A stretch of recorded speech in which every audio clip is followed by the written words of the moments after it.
ಚೇತನ್ ಅಹಿಂಸಾ ಅವರೇ, ಡಾಕ್ಟರ್ ರಾಜ್ಕುಮಾರ್ ಅನ್ನೋ ಮೇರು ಪರ್ವತದ ಬಗ್ಗೆ ಮಾತಾಡೋ ಅಷ್ಟು ಯೋಗ್ಯತೆ ಇದೆಯಾ ಅನ್ನೋದನ್ನು ನೀವು ತಿಳ್ಕೋಬೇಕು. ಕರ್ನಾಟಕದ ಆಸ್ತಿ ಡಾಕ್ಟರ್ ರಾಜ್ಕುಮಾರ್, ಕನ್ನಡಿಗರ ಆಸ್ತಿ ಡಾಕ್ಟರ್ ರಾಜ್ಕುಮಾರ್, ಬಡವರ ಬಂಧು ಡಾಕ್ಟರ್ ರಾಜ್ಕುಮಾರ್, ಶೋಷಿತರ ಧ್ವನಿಯಾಗಿದ್ದು ರಾಜ್ಕುಮಾರ್, ಕನ್ನಡಿಗರ ಧ್ವನಿಯಾಗಿದ್ದು ರಾಜ್ಕುಮಾರ್, ದೀನದಲಿತರ ಬದುಕನ್ನು ಪ್ರಪಂಚಕ್ಕೆ ತೋರಿಸ್ಕೊಟ್ಟಂಥವರು ಡಾಕ್ಟರ್ ರಾಜ್ಕುಮಾರ್, ಗೋಕಾಕ್ ಚಳವಳಿ ಯಶಸ್ವಿಯಾಗಲು ಕಾರಣ ಆಗಿದ್ದು ಡಾಕ್ಟರ್ ರಾಜ್ಕುಮಾರ್, ಜನ ಸಮುದಾಯದ ಮಾನಸದಲ್ಲಿ ಬೆರೆತು ಹೋದಂಥ ಒಬ್ಬ ಮಹಾನ್ ನಾಯಕ ಕನ್ನಡಿಗರ ಆಸ್ತಿ ಡಾಕ್ಟರ್ ರಾಜ್ಕುಮಾರ್. ನೀವು ಅಂಥವ್ರ ಬಗ್ಗೆ ಮಾತಾಡಬೇಕು ಅಂತ ಹೇಳಿದ್ರೆ 100 ಬಾರಿ ಯೋಚನೆ ಮಾಡಬೇಕು. ನಿಮಗೆ ಪ್ರಚಾರದ ತೆವಲಿತ್ತು ಅಂತ ಹೇಳಿದ್ರೆ, ಇಲ್ಲ ನೀವು ಯಾವುದೋ ಪರಭಾಷಿಕರ ಇಲ್ಲ ಪರದೇಶಿಗಳ ಒಂದು ಸಿದ್ಧಾಂತವನ್ನು ಇಟ್ಕೊಂಡು ಕರ್ನಾಟಕದಲ್ಲಿ ಕನ್ನಡಿಗರ ಹತ್ರ ಮಾತಾಡೋ ಅಂಥ ಯೋಗ್ಯತೆ ನಿಮಗಿಲ್ಲ. ನಿಮಗೆ ಅಷ್ಟೊಂದು ಪ್ರಚಾರದ ಹುಚ್ಚಿತ್ತು ಅಂತ ಹೇಳಿದ್ರೆ ಪಕ್ಕದ ರಾಜ್ಯಕ್ಕೆ ಹೋಗಿ ತಮ್ಮ ಹೋರಾಟಗಳನ್ನು ನಡೆಸಿ. ಕನ್ನಡಿಗರಿಗೆ ಕನ್ನಡದವ್ರದ್ದೇ ಆದಂಥ ಒಂದು ಸಿದ್ಧಾಂತ ಇದೆ, ಕನ್ನಡದ ಅಸ್ಮಿತೆ ಡಾಕ್ಟರ್ ರಾಜ್ಕುಮಾರ್, ಅದನ್ನು ನೀವು ಮನಗಾಣಬೇಕು.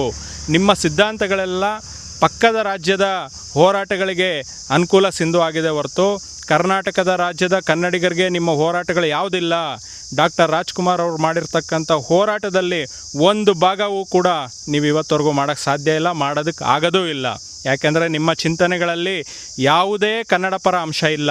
ಇದನ್ನು ನೀವು ಅರ್ಥಕೊಂಡು ಈ ಕೂಡಲೇ ಡಾಕ್ಟರ್ ರಾಜ್ಕುಮಾರ್ ಅವರ ಆತ್ಮಕ್ಕೆ ನೀವು ತಮ್ಮ ಒಂದು ಏನು ತಪ್ಪು ಮಾಡಿದ್ದೀರಾ ಅದಕ್ಕೆ ಕ್ಷಮೆ ಕೋರಬೇಕು. ಅವರ ಅಭಿಮಾನಿಗಳಲ್ಲಿ ನೀವು ಕ್ಷಮೆ ಕೋರಬೇಕು. ಅದು ಬಿಟ್ಟು ಉದ್ದಟತನವಾಗಿ ವರ್ತಿಸೋದು ಇದು ಶೋಭೆ ತರೋದಿಲ್ಲ. ಇನ್ನು ಮುಂದೆ ನೀವು ಮಾತಾಡಬೇಕಾದ್ರೆ ಭಾಳ ಎಚ್ಚರಿಕೆಯಿಂದ ಮಾತಾಡಬೇಕು. ಕನ್ನಡಿಗರನ್ನ ನೋಯಿಸುವಂಥ ಕೆಲಸವನ್ನು ಮಾಡಬೇಡಿ. ಪಕ್ಕದ ತಮಿಳುನಾಡಲ್ಲಿ MGRಗೆ ಎಷ್ಟು ದೊಡ್ಡ ಜಾಗ ಕೊಟ್ಟಿದ್ದಾರೆ, ಹಾಗೆಯೇ ಅಣ್ಣಾದೊರೈಯವ್ರಿಗೆ ಎಷ್ಟು ದೊಡ್ಡ ಜಾಗ ಕೊಟ್ಟಿದ್ದಾರೆ, ಪೆರಿಯಾರ್ ಅವ್ರ ಸ್ಮಾರಕಕ್ಕೆ ಎಷ್ಟು ದೊಡ್ಡ ಜಾಗ ಕೊಟ್ಟಿದ್ದಾರೆ.